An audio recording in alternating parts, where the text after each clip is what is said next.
Reuters ayaa ku warantay in Israa'iil ay isku dayayso in ay gaarsiiso khasaaraha ugu badan ee suurtagalka ah inta weli ay jirto fursad ay ku sii wadi karto weerarada.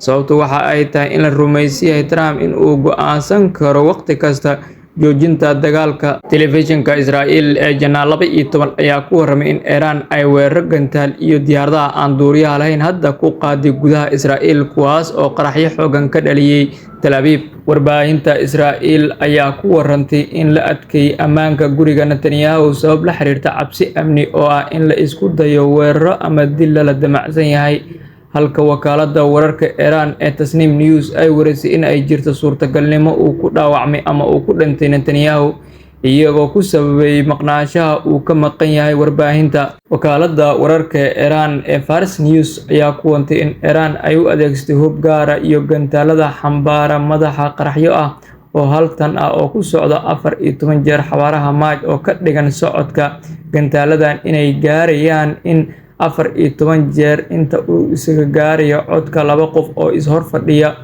Weeraradii 24 saac ee ugu dambeeyay ee ka dhacay gudaha Israa'iil iyo saldhigyada Mareykanka ayaa la sheegayaa kuwii ugu cuslaa tan iyo intii uu weerarka bilowday. Gantaalo iyo diyaaradaha aan duuliyaha lahayn ayaa saaki lagu weeraray Imaaraadka Carabta, iyadoo nidaamyada difaaca Imaaraadka Carabta ay la tacaalayaan weeraradan, sida ay warisay Al Jazeera. Xarunta Khatam al-Anbiya oo ah halka ay ka soo baxaan amarada weerarada ay fuliyaan ciidamada Iran, Saraakiil guuto Cali Cabdullaahi ayaa sida Al Jazeera ay baahisay waxa uu yiri Mareykanka iyo Israa'iil mar dambe ma awoodi doonaan inay dagaal nagu soo qaadaan xilliga ay rabaan kadibna ay soo afjaraan waqtiga iyaga ay doortaan.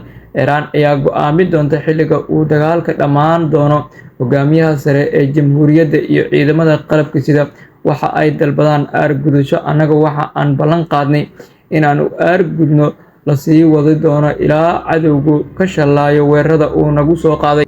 Weerarkii ugu dambeeyay Iran ay ku qaaday saldhigga ciidanka Mareykanka ee Al Udeid ee Qatar ayaa si weyn u adkeeyay xiriirka horeba u murugsanaa ee u dhexeeya Iran iyo wadamada Khaliijka Carabta.